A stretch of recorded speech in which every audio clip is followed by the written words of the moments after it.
Representing the business of boxing, ladies and gentlemen, let's hear it for Mr. Marty. Thank you. You're far too kind. Thank you very much. Now let's get down to the business perspective of why the commentators talk the way that they do. There's a business perspective on that, and I want to give it to you live and living color right here. Let's use ESPN as a classic example because we've heard a lot of commentators on ESPN, okay, unfortunately, that have been biased, okay, when they talk.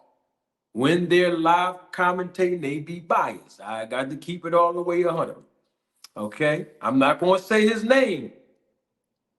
I'm not going to say Tim Bradley. That ain't nice. But it's right, though, so I'm going to say his name anyway. Tim Bradley is one of them.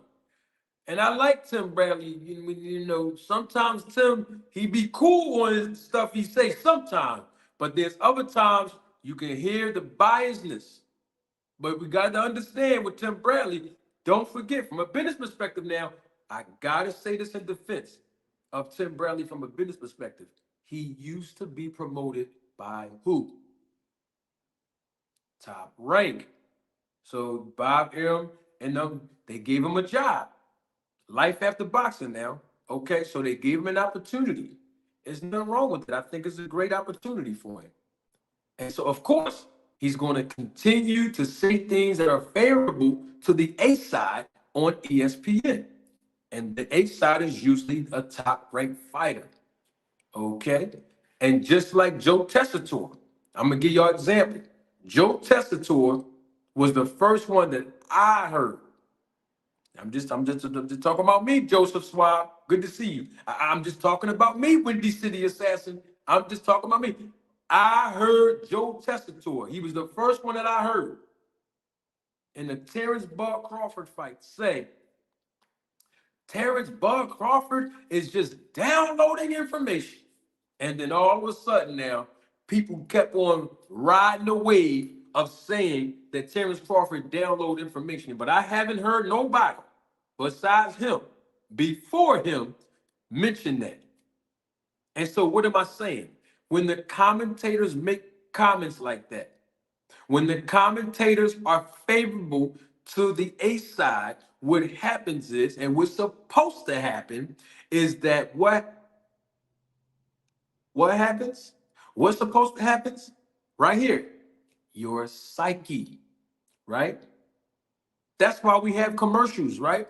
You ever see the same commercial over and over and over and over again on TV? Guess what happens? If you watch that commercial long enough, you will memorize it. Why? Because it gets embedded in our psyche. If you listen to a song long enough, you'll start to do what? Rehearse the lyrics to that song over and over again. Why? Because it gets embedded in your psyche. And so what happens is, from a business aspect, the promoter say, I want to use this person. I want to use this entity. Or the networks in ESPN's case. I want to use this person to be able to articulate what's happening in the ring.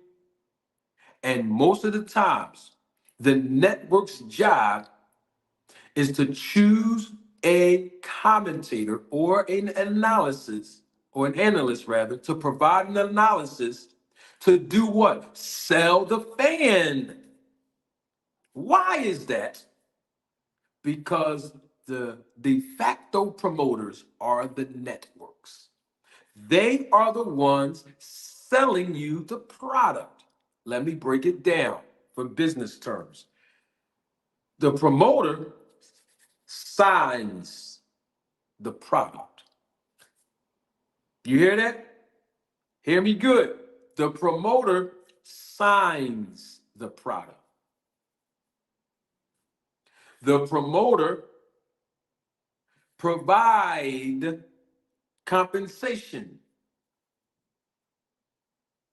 for the product. So they got signing the product and providing compensation for the product. But guess who advertises the product? The network. I'm gonna break this thing down for you right here. The network advertises the product. Let me give you an example. The network pays the licensing fees to the promoters to compensate the fighters in exchange for rendering their service. Why? Because the network's job is to produce content, right? Now that they are producing content because they paid for the services to be rendered by the product, their job is to advertise the product to do what, Asante L? To get us, the boxing community, the boxing fans, hardcore and casual, to do what? Come back over and over and over again so that the product can be embedded in our psyche. And we can continue to give viewership to the network over and over again. And then they what? They make revenue based off of viewership. And that's how it works. Now, from the commentator's standpoint, they are also compensated. Why? Because they are a part of the advertisement tool. They are the voice.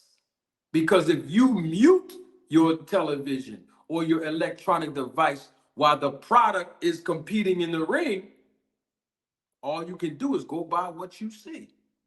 You might not know what you're looking at, but that's why they provide an analyst. So you have a color commentator who gives the blow by blow by blow, and then you have an analyst, usually someone who boxed before inside of the ring professionally, right? So you put the commentator and the analyst together, and then you have the voices. So when you don't mute your electronic device and you're watching it on TV, you or your electronic device, you see it, but then you have an extra tool that's making the psyche continue to run. Why? Because once the product look impressive, what happens? We want to see them again. And that's the reason why. Hear me and hear me good, Crawford fans. That's the reason why I said that ESPN and Top Rank did a wonderful job promoting Terence Crawford. I know that Crawford filed a lawsuit against Bob Arum and Top Rank. I know that. But I also know that's why the lawsuit didn't go anywhere. The facts are the facts. Terence Crawford, who was the product of the promoter who signed him and compensated him, got treated very fairly by ESPN's advertisement and their advertisement tool.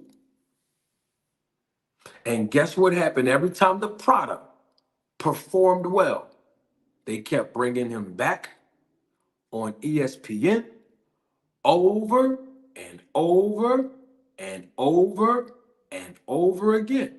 And he kept getting TKO after TKO after TKO after TKO after TKO after TKO. But here's where the problem started.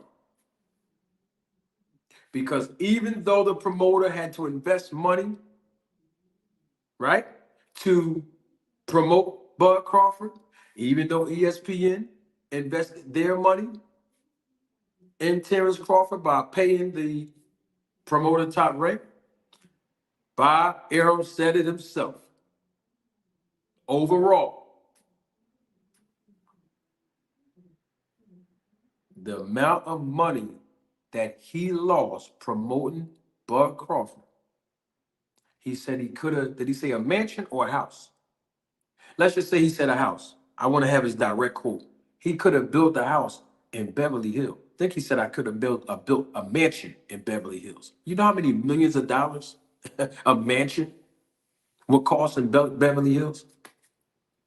So that's where the problem started.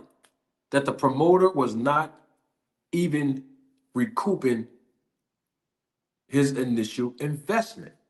But the advertisement tool is why the fans demanded him to fight Errol Spence. So the advertisement tool worked, but the promotional part didn't. Just want us to be clear on that. Thank you, Windy City. He said mansion. You see what I'm talking about?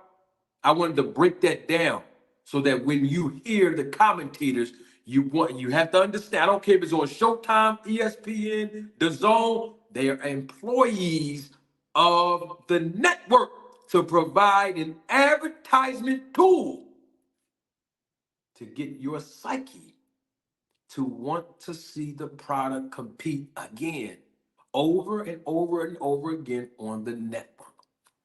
I just want us all to be clear. And there's nothing wrong with it. It's all a part of media. It's nothing wrong. It's like watching a football game on TV. You hear color commentators and you hear analysis from the analysts who were professional football players. Same concept. Basketball, boxing, football, hockey, all the major sports you hear live commentary.